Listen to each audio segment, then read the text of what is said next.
नमस्कार, मी गिरीश पारेकर.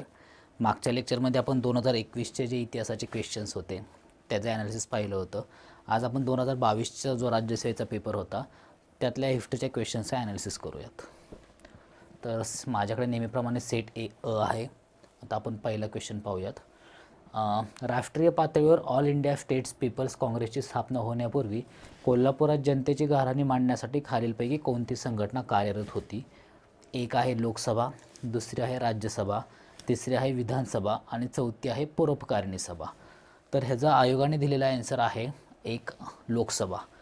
तर आता हा क्वेश्चन ह्याचा आन्सर मी अनेक ठिकाणी शोधण्याचा प्रयत्न केला होता, पण हे लोकसभा आन्सर आयोगाने कसं दिलं हे मला अजूनही कळलेलं नाही आहे. पण आता आयोगाने दिलं त्याच्यामुळे आपण ते ग्राह्य धरून चालायचं आहे.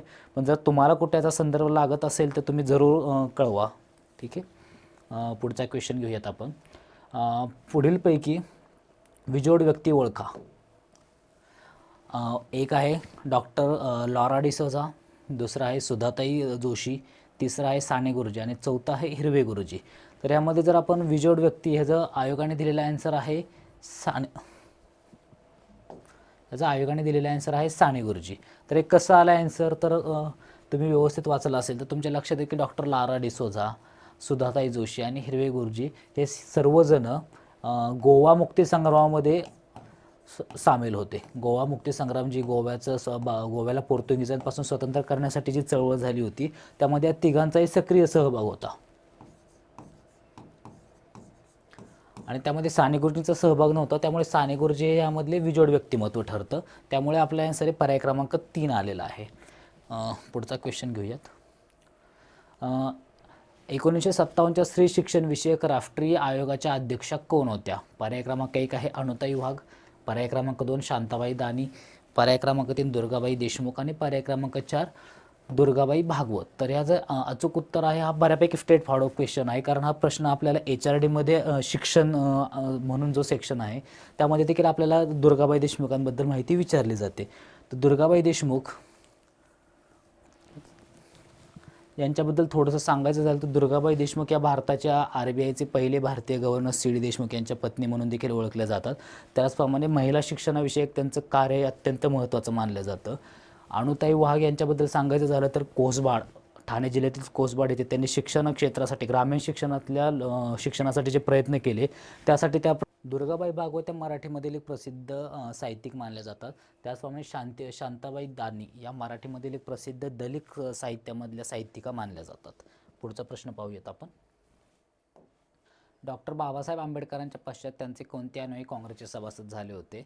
पर्याय क्रमांक 1 आहे RD भंडारे, पर्याय क्रमांक B आहे राजाभाऊ भोळे, पर्याय क्रमांक 3 आहे दादासाहेब रुपवते आणि पर्याय क्रमांक 4 आहे बापूसाहेब भोज. तर यामधले बापूसाहेब भोज जर सोडले तर सर्वच जण हे होते बाबासाहेबांच्या मृत्यूनंतर काँग्रेसमध्ये यांनी प्रवेश केलेला होता. त्यामुळे जे आन्सर आयोगाने दिलेला आहे ABC. पुढचा प्रश्न पाहूयात आपण. मुंबईमध्ये खालीलपैकी कोणत्या 2 ठिकाणी ब्रिटिशांच्या काळात मिठाच्या पेठा होत्या? पर्याय क्रमांक 1 आहे छत्रपती शिवाजी महाराज टर्मिनस व वडाळा, पर्याय क्रमांक 2 भेंडी बाजार व वडाळा, पर्याय क्रमांक 3 चर्नी रोड व वडाळा, पर्याय क्रमांक 4 पनवेल व वडाळा. तर याचं आयोगाचं उत्तर दिलेलं आहे ते पर्याय क्रमांक 2 भेंडी बाजार व वडाळा. आता हे असे काही क्वेश्चन्स असतात यांचे आन्सर्स ह्याला काही एक्सप्लेनेशनची गरज नसते, बऱ्यापैकी स्ट्रेट फॉरवर्ड क्वेश्चन्स असतात आणि हे आयोग कुठल्या वेगवेगळ्या सोर्समधनंही काढत असतं. त्यामुळे आपण ते सोर्स शोधत बसायचं नाही. तुम्हाला येत असेल लॉजिकनी तर तुम्ही सोडवा, जर येत नसेल तर तुम्ही तुक्का देखील मारू शकता. बसला तर चांगलंच आहे, नाहीतर निगेटिव्हमध्ये. पुढचं आहे सुरत येथे मानव धर्मसभा आणि मुंबईत परमहंस मंडळी कोणी स्थापन केली होती? पर्याय क्रमांक 1 आत्माराम पांडुरंग तरखडकर, दुसरा आहे दादोबा पांडुरंग तरखडकर, तिसरा आहे राघव भांडारकर, चौथा आहे कृत्रम तेलंग. तर याचं अचूक उत्तर आहे पर्याय क्रमांक 2 दादोबा पांडुरंग तरखडकर. तर मानव धर्मसभेचंच पुढे मानव धर्मसभा ही दादोबा धर्मसभा इथे ही जेव्हा दादोबा पांडुरंग तरखडकर सुरत येथे काम करत होते तेव्हा त्यांनी मानव धर्मसभेची स्थापना केली होती. यामध्ये मग दुर्गाराम मंचाराम हे देखील यामध्ये सहभागी होते आणि पुढे मग 1848मध्ये त्यांनी मुंबईमध्ये देखील परमहंस मंडळी नावाची एक संस्था स्थापन केली होती. यातूनच पुढे प्रार्थना समाजाची निर्मिती झालेली होती. पुढचा प्रश्न पाहूयात आपण. आणि दादोबा पांडुरंग तर्खणकरांबद्दल सांगायचं झालं तर त्यांना मराठी भाषेचे पाणिनी असं देखील म्हटलं जातं. मराठीचं जे व्याकरण जे होतं ते दादोबा पांडुरंग तर्खणकरांनी सर्वप्रथम लिहिलं असं मानलं जातं. उत्तर भारताविषयी तपशीलवार माहिती असलेला तहकीके हिंद हा ग्रंथ कोणी लिहिला? तर यामध्ये आता हा प्रश्न हा मध्ययुगीन भारतीय इतिहासाशी संबंधित आहे. तर याचं अचूक उत्तर हे अल-बरुनी आहे. तर आता अल-बरुनी कोण होता? तर अल-बरुनी हा गझनीच्या मुहम्मदाबरोबर भारतामध्ये आलेला एक अरब प्रवासी होता आणि त्यानं काशी आणि भारतामध्ये नॉर्थ इंडियामध्ये अनेक ठिकाणी जी विद्यापीठं होती, म्हणजे विद्यापीठं म्हणून म्हणण्यापेक्षा जी शिक्षणाची केंद्र होती तिथे राहून त्यानं संस्कृत भाषा वगैरे शिकलेली होती आणि अनेक तत्कालीन हिंदू ग्रंथांचा त्यानं अरबीमध्ये अनुवाद केलेला होता. तर त्यानं त्याच्या भारतामध्ये तेव्हा जो भारतामध्ये तो आला होता त्या अनुभवांचं वर आधारित त्यानं तहकीके हिंद हा ग्रंथ लिहिला. याला किताबे हिंद असं देखील म्हटलं जातं. त्यामध्ये गझनीचा मुहम्मदाबद्दल सांगायचं झालं तर गझनीचा मुहम्मद जो होता त्यानं भारतावर 17 वेळा स्वाऱ्या केल्या असं मानलं जातं. सोमनाथचं मंदिर जे होतं गुजरातमधलं त्याचा त्यानं विध्वंस केलेला होता. दुसरा आहे अब्दुल रज्जाक. अब्दुल रज्जाक हा इराणियन ट्रॅव्हलर होता. तो 15व्या शतकामध्ये विजयनगरचे राजघराणं जेव्हा दक्षिण भारतामध्ये राज्य करत होतं तेव्हा त्यानं विजयनगरला भेट दिली होती आणि विजयनगरचं त्यानं वर्णन केलेलं आहे. आणि 3 नंबरचा जो इब्न बतूता आहे हा मोरक्कन प्रवासी होता. हा मोहम्मद तुघलकाच्या काळामध्ये भारतात आलेला होता आणि त्यावेळेला त्याची दिल्लीचा काझी या पदावर त्याची नेमणूक झालेली होती आणि त्यानं भारतातल्या स्वतःच्या प्रवासवर्णनावर आधारित किताबे रेहेला नावाचं एक पुस्तक त्यानं लिहिलेलं होतं. पुढचा प्रश्न पाहूयात आपण.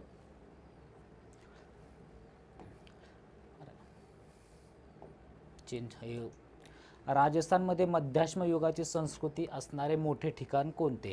आता मध्याश्म युग म्हणजे पाहायला गेलं तर मेसोलिथिक पिरियड.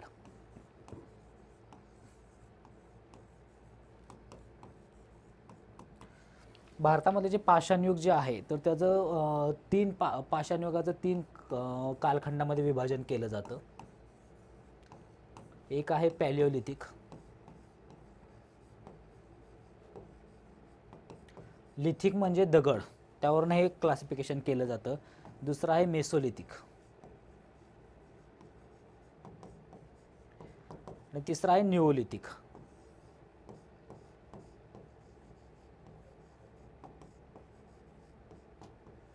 तर या मेसोलिथिक पिरियडचं वैशिष्ट्य म्हणजे जी दगडाची सूक्ष्मास्त्रे किंवा दगडापासून बनवलेली सूक्ष्म हत्यारे हे मेसोलिथिक पिरियडचं वैशिष्ट्य मानलं जातं. आणि यामध्ये मग ही सर्व साईट ज्या आहेत ह्या मेसोलिथिक साईट्स आहेत तर त्यामध्ये आदमगड आहे ती मध्य प्रदेशमध्ये आहे. चोपानी मंडो जे आहे ते उत्तर प्रदेशमध्ये आहे. प्रतापगड ही देखील साईट आहे उत्तर प्रदेशमध्ये आहे. आणि बाघोर ही साईट राजस्थानमध्ये येते.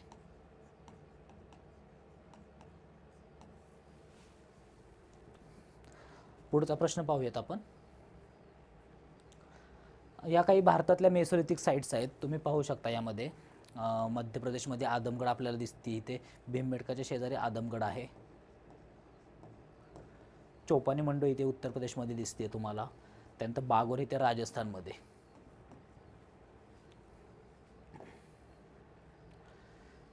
पुढचा प्रश्न आहे जोड्या लावा.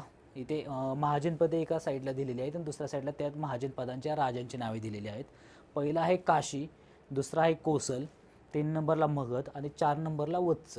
आणि इकडे आहे बिंबिसार, अश्वसेन, उदयन आणि प्रसेनजित.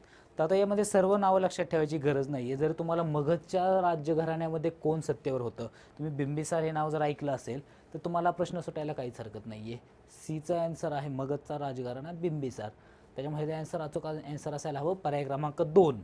कारण बाकीच्या अनेकांना माहीत नसतात, पण मगधाचा आपण ऐकलेलं असं अजातशत्रू, बिंबिसार, बिंदुसार, अशोक वगैरे अनेक नावं आपण ऐकलेले असतात, पण बाकीचे जे आपल्याला माहीत नसतात. तर तुम्हाला एक जर हे व्यवस्थित माहीत असेल तरी तुम्ही हा क्वेश्चन बाकीचे पर्याय न वाचता देखील तुम्ही सॉल्व्ह करू शकता. तर ही महाजनपदं म्हणजे इसवी सन पूर्व 600च्या आसपास भारतामध्ये छोटी छोटी गणराज्य उदयाला आली होती आणि त्यांचे रूपांतर पुढे महाजनपदांमध्ये झाले. जनपदांचे रूपांतर महाजनपदांमध्ये झाले आणि तत्कालीन बौद्धिक लिटरेचर जे आहे, बुद्धिस्ट लिटरेचर, त्यामध्ये आपल्याला 16 महाजनपदांचा उल्लेख असलेला आढळून येतो. तर त्यामधले सर्वात महत्त्वाचं महाजनपद हे मगध होतं आणि या मगध महाजनपदाचाच पुढे मगध साम्राज्यामध्ये काय म्हणू आपण उदय, त्यातूनच मगध साम्राज्याचा उदय झाला. हा महाजनपदांचा मॅप आहे. मगध ही सध्याचा बिहारचा जो प्रदेश आहे तिथे मगध राजघराणं होतं. त्याचप्रमाणे अंग जे आहे ते सध्याचा नॉर्थ बंगालचा जो रिजन आहे तिथे अंग राजघराणं होतं. अवंती म्हणजे सध्याचा माळवा प्रदेश जो आहे तिथे अवंती राजघराणं होतं. मत्स्य राजघराणं म्हणजे सध्याचा साऊथ राजस्थानचा प्रदेश जो होता तिथे हे राजघराणं होतं. आणि वेस्टर्न यूपीमध्ये पांचाल एक राजघराणं होतं. आणि सध्याचा अफगाणिस्तान म्हणजे गांधार, तर त्यानं कांबोज ही त्याची राजधानी होती. पुढचा प्रश्न आहे वी रा शिंदे यांच्या कामाची नोंद घेऊन बडोदा सरकारने 1932-33 साली कोणता पुरस्कार देऊन गौरव केला. तर हा प्रश्न जो आहे हा आयोगाने कॅन्सल केलेला आहे, पण ह्याचं अचूक उत्तर दलित मित्र असायला हवं.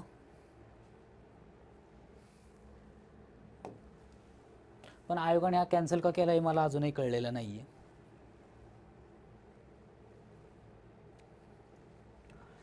छत्रपती शाहू महाराजांनी शाळेतनं पाठवलेल्या मुलांच्या पालकांना प्रत्येक महिन्याला किती दंड आकारण्याचा आदेश काढला होता.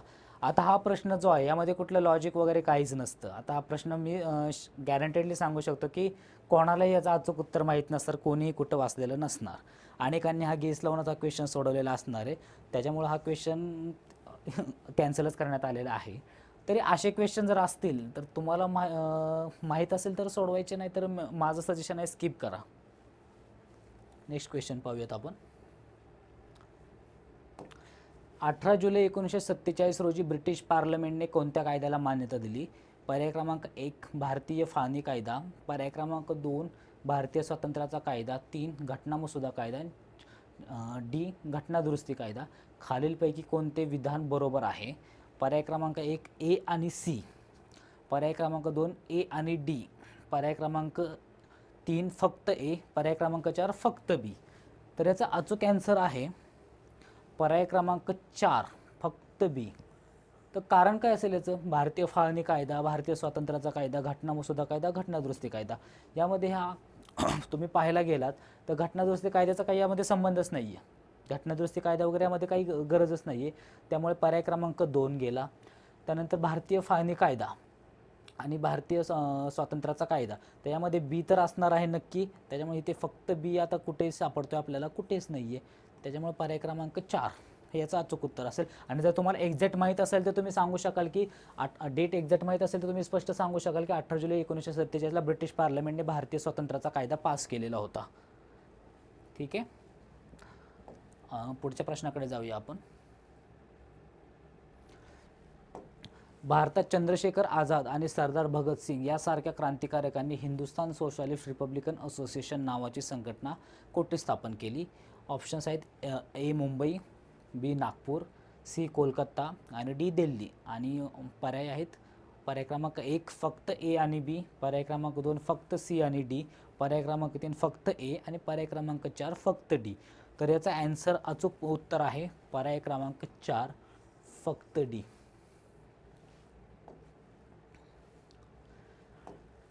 1924 रोजी दिल्लीतील फिरोजशाह कोटला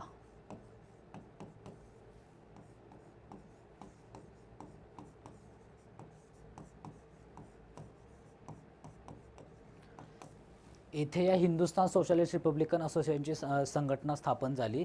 यामध्ये भगतसिंग, चंद्रशेखर आझाद आणि बटुकेश्वर दत्त यांचा समावेश होता.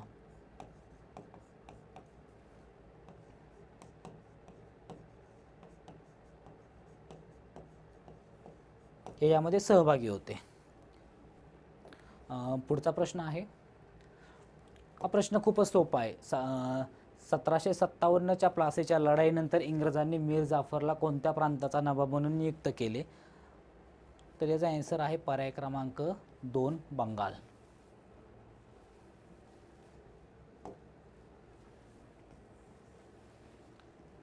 पुढचा प्रश्न पाहूयात आपण.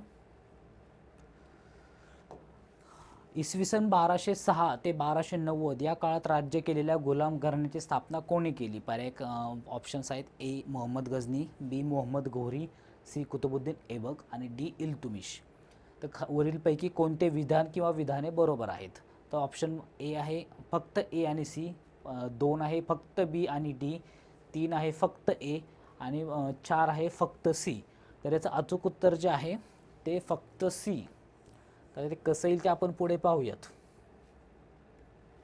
मी 2020च्या पेपरचं ॲनालिसिस करताना तुम्हाला दाखवलं होतं की दिल्लीच्या सुलतानशाहीतील काही घराणी होती. सुरुवातीचं जे घराणं आहे त्यांना मामलूक घराणे म्हटलं जायचं, इल्बारी डायनेस्टी असं देखील याला म्हटलं जायचं. दुसरं आहे खिलजी घराणे, तिसरं आहे तुघलक घराणे, चौथं सय्यद घराणे आणि पाचवं आहे लोधी घराणे. त्यामधले मी तुम्हाला असं देखील सांगितलं होतं की काही सुलतान जे आहेत प्रसिद्ध त्यांची नावं तुम्हाला लक्षात असणं गरजेचं आहे. तर आता याचं ॲन्सर जे आहे ते कुतुबुद्दीन ऐबक असं येतं आहे. तर अनेकांचं यामध्ये कन्फ्युजन होतं की मोहम्मद घोरी का नाही. तर याचं कारण आहे की कुतुबुद्दीन ऐबक हा मोहम्मद घोरीचा गुलाम होता.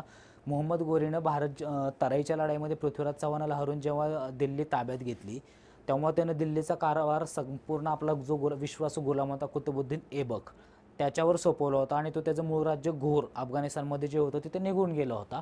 कुतुबुद्दीन ऐबक हा मोहम्मद घोरीचा गुलाम होता म्हणून या घराण्याला गुलाम घराणा असं म्हटलं जायचं. कुतुबुद्दीन ऐबकाचा गुलाम जो होता तो इल्तुमिश. त्यामुळे प्रत्येक असे मुघल गुलामांचे गुलाम म्हणून ह्यांना गुलाम घराणं किंवा मामलूक घराणं किंवा इल्बारी डायनेस्टी असं देखील म्हटलं जातं. तर अशा प्रकारे आता आपण 2022च्या क्वेश्चन पेपरमधल्या हिस्ट्री क्वेश्चनचं ॲनालिसिस पाहिलेलं आहे. आता नेक्स्ट लेक्चरला आपण 2023च्या प्रिलिममधल्या हिस्ट्रीच्या क्वेश्चनचं ॲनालिसिस पाहूया. थँक्यू.